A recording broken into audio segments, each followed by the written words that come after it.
Seni lukis itu apa buatku sih media ekspresi ya kalau buatku ya. Jadi aku menganggap orang-orang yang berkecimpung di seni lukis tuh atau para pelukis atau nggak hanya para pelukis, semua orang yang ada di dalam lingkup seni lukis gitu. Itu menurutku orang yang mencoba bercerita lewat hal-hal visual gitu.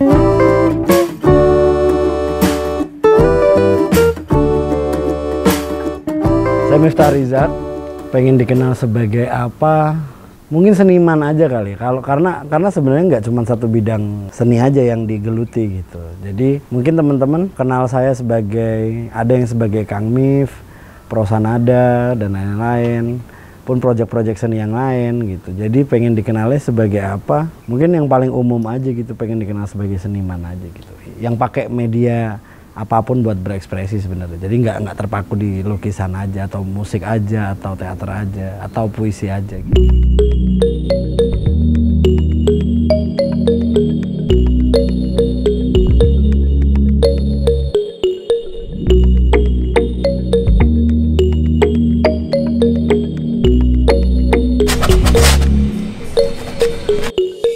Kenapa memilih seni? Karena pertama pressure-nya beda ketimbang kerjaan-kerjaan yang lain gitu ya. Sebenarnya bukan saya yang memilih seni untuk hidup gitu. Tapi emang nggak ada pilihan lain akhirnya gitu. Karena emang dari kecil passionnya ke seni gitu. Ke banyak bidang seni, entah lukis, entah nyanyi, entah teater, entah banyak hal lainnya gitu. Jadi emang sebenarnya nggak ada pilihan. Pernah mencoba memilih pilihan lain, malah akhirnya sadar kalau itu salah. Akhirnya baliknya ke sini. Jadi kalau orang bilang hijrah gitu ya, terus hijrah kan kembali ke jalan yang benar di mana kita bisa menjadi pribadi yang lebih baik gitu, kayaknya di kesenian nih. Gitu. Kayak hijrahnya ke kesenian.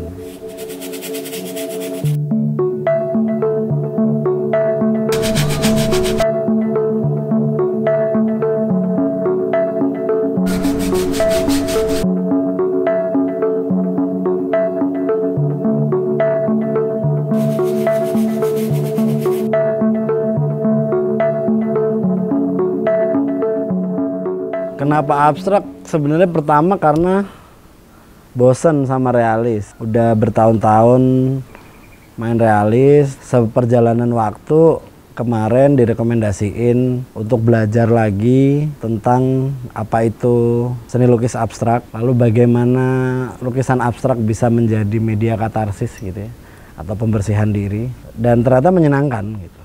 Ternyata lebih banyak yang bisa ditangkap lewat lukisan abstrak gitu. Jadi kalau lagi bikin lukisan abstrak tuh, kalau buat saya pribadi lebih emosional.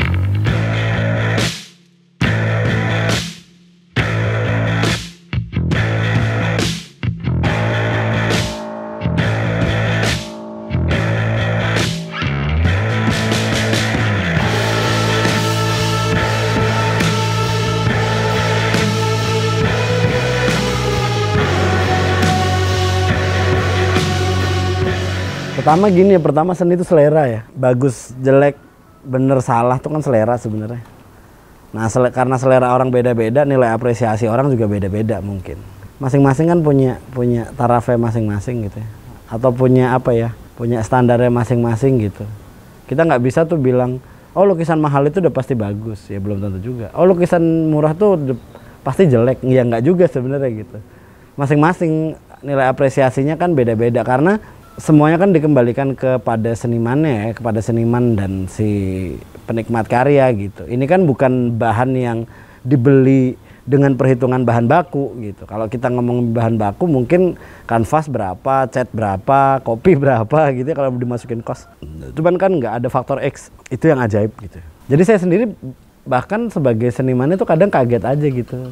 Ada orang yang apresiasi karya semahal itu gitu. Tapi ternyata memang nggak ada penyesalan di sana gitu. Maksudnya dari si kolektor ya, dari kolektor tidak ada penyesalan. Berarti kan ini dilakukan dengan kesadaran gitu, transaksinya dilakukan dengan kesadaran gitu.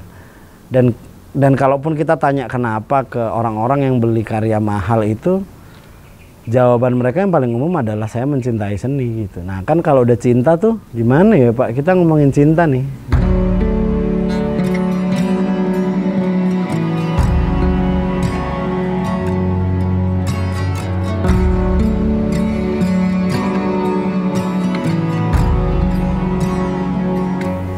bagaimana keadaan yang baik, ngalir aja. Kalau lagi seneng ya seneng, dinikmatin senengnya, kalau lagi sedih ya dinikmatin sedihnya, kalau lagi bingung ya dinikmatin bingungnya, kalau lagi takut ya dinikmatin takutnya gitu. Jadi dinikmatin aja, nggak usah dilawan gitu. Karena kalau nanti dilawan, perasaannya yang harusnya A terus dialihin ke B biar menghadirkan perasaan yang lain gitu, nanti kesannya nggak mengada-ada, ntar nggak jujur lagi karyanya gitu. Karya seni itu kan merespon ya, merespon apa yang dipahami, apa yang dilihat, apa yang dirasa gitu, apa aja gitu. Dan nggak harus sesuatu yang selalu melulu menyenangkan gitu.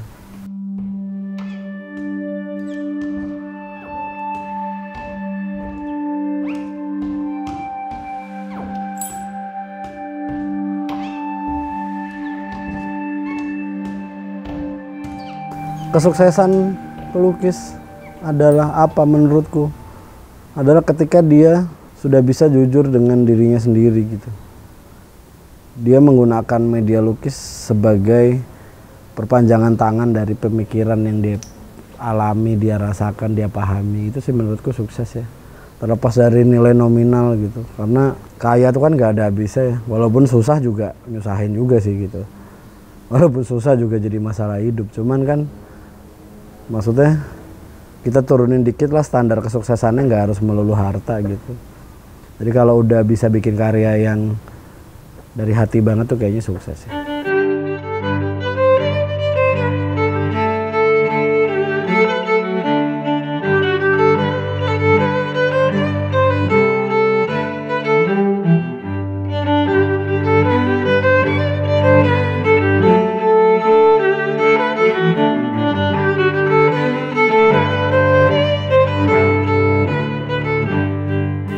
Oh tentunya, karena satu hal yang saya pelajarin yang membedakan seniman dengan anak kecil itu kan seniman punya konsep, anak kecil punya kebahagiaan gitu.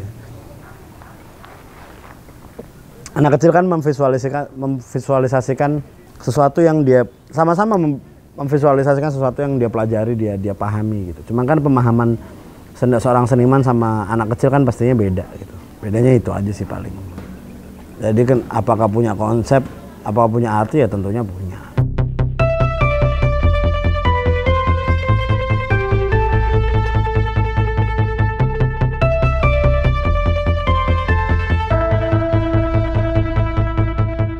Ngambil pengertiannya sendiri, karena kan masing-masing orang punya pengandaian sendiri-sendiri gitu. Masing-masing orang punya kebebasan untuk memilih simbol, masing-masing orang berhak menentukan bagaimana semiotika dalam sebuah karya lukis gitu ya.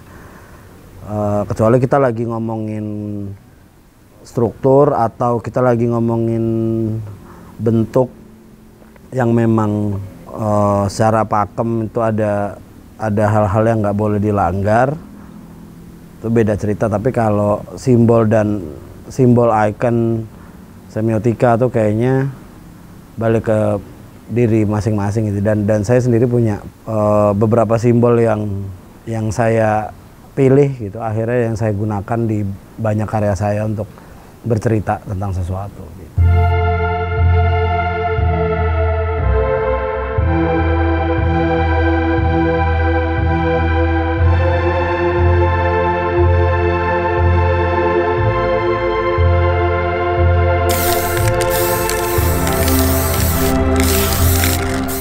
Pameran tuh buatku sih kayak ibadah haji gitu kalau di Islam. Jadi rukun terakhir gitu.